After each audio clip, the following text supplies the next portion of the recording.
Futures and options on futures trading involve substantial risk and is not a suitable investment for all types of investors. Past results are not necessarily indicative of future results. When I use the word I in this video, it refers to what I teach in my charting course or what I author in my twice daily oral and written updates. Prices shown on charts and quote boards are in real time and take into account all known activity up to this point in time.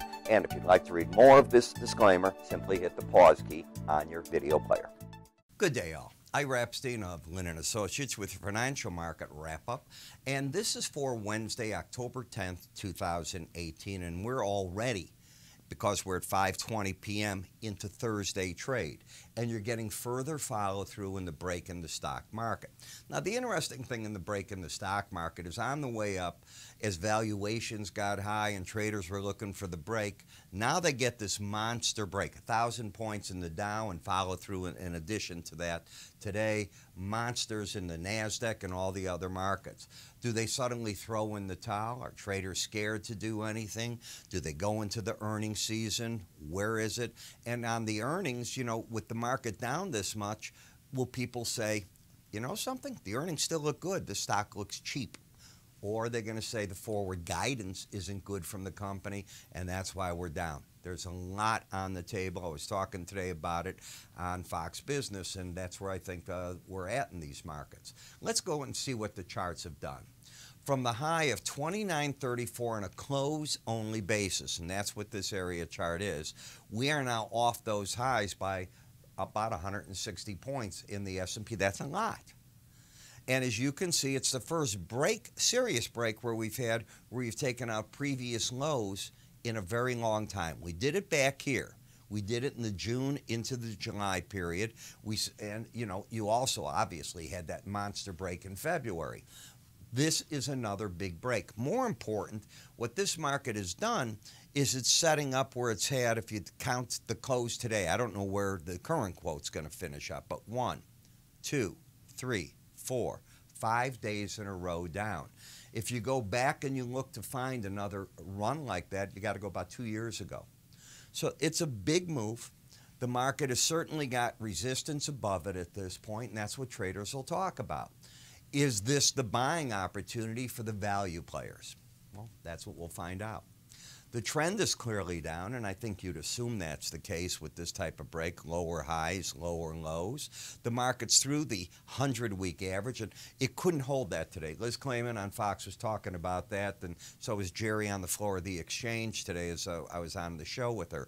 And she was feeling that what happened is when the market got under that, traders took notice of it. Okay, maybe they did. But when I look at the market, what I see is a market more or less that had a problem. Let's go back right here. That's where we're at. It's been going sideways, and the question was it going to be able to break out, and if it did, would it get to the 100-day average? It went and exceeded it. Will it come back to it is one of the things I'm asking. When I look at momentum, we're oversold. So we have a downtrend, a market that's gone excessive. Doesn't mean it cannot go lower. Never pick a bottom. There is no such word as low. There's no such word as high. You know, I go back many, many years in trading, and I remember when I started the CME group, I think we traded onions, and the bag at one time was worth more money than they were.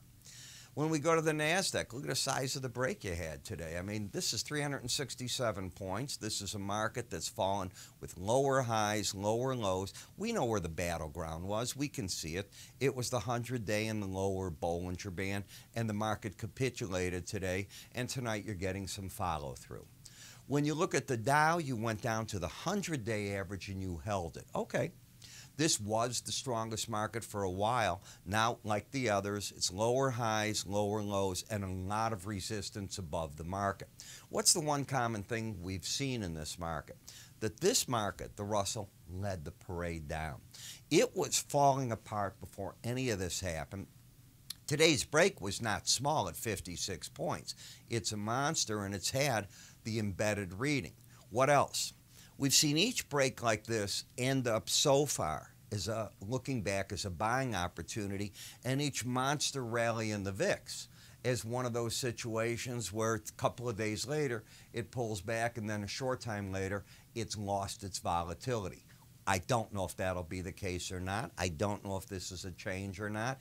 I know the traders got caught today, and that's what you're dealing with.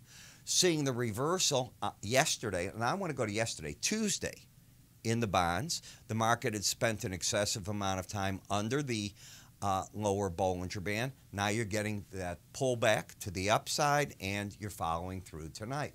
Okay, we know that when you get a trade like this in the stock market, people go and they want to get protection. You're seeing it right there, and you're seeing the VIX making its move. You can see the notes. They're coming back like the bonds. I would expect resistance up at the 18-day average of closes. TLT, not the same as the others. This ETF is still in the bear mode. Lower highs, lower lows. It's more like the bond market than the note market. It has what we call the embedded reading. When you see that red number get over 20 and stay there, it could be a sign this market's going to join the parade and maybe even try for the 18-day average of closes.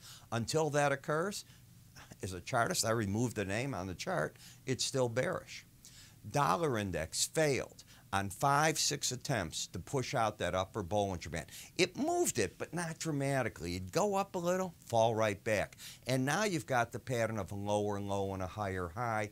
You stepped out of the trend, and you're overbought.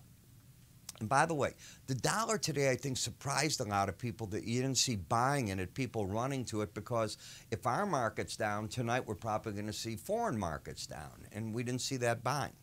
In the eurocurrency, we saw buying today. As the market stepped in, things are looking better.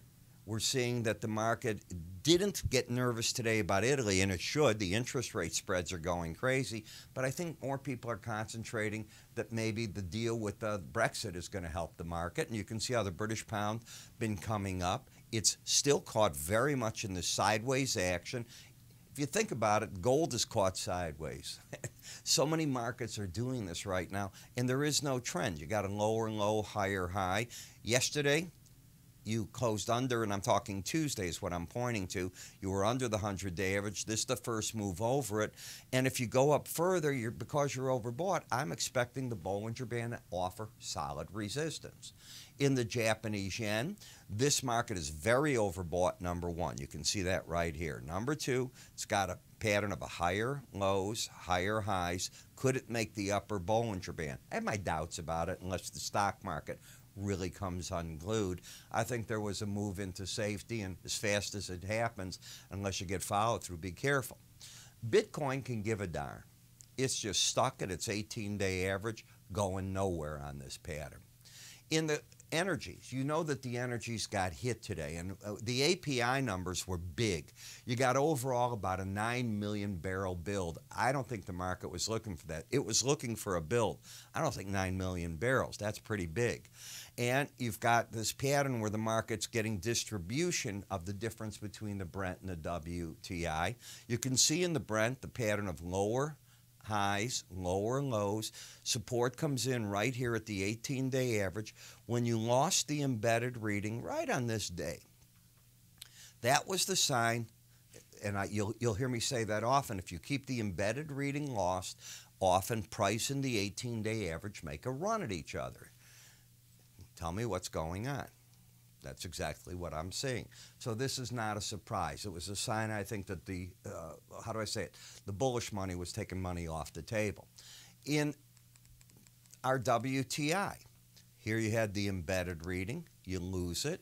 I'm looking then for price in the 18-day average to make a run. And it's frustrating. There's no question. But if you believe in what you're saying, that often happens.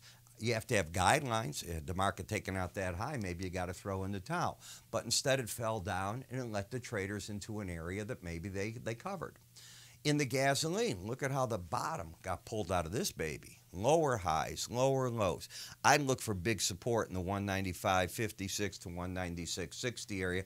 We did see a build in the gasoline stocks. Obviously, with Hurricane Michael, I don't know if the demand for gasoline is going to be good, bad, impacted, but something's going on because these markets backed off. Natural gas is looking at the cool weather coming in. It's a different game. It didn't react much at all to anything today. Now, if you like all this commentary, wait till you see what I write in my newsletters, because I put 2 out a day minimum, sometimes 3. and I'll bring you up to date, get you ready for the next morning's trade. What do I see going on? I'm scouring news all over the country and internationally, trying to give you ideas as to what traders in the futures markets might be looking at for the next day. It's a synopsis of all that's going on, and then my own ideas as to where we're at. If you'd like to try it, simply call my staff. You can go to our website. You'll see a free offering on there. When you go there, it's a carousel of free offers, or you can click right up here. If you see that icon, it'll take you there. I'm Ira Epstein. You have a good day.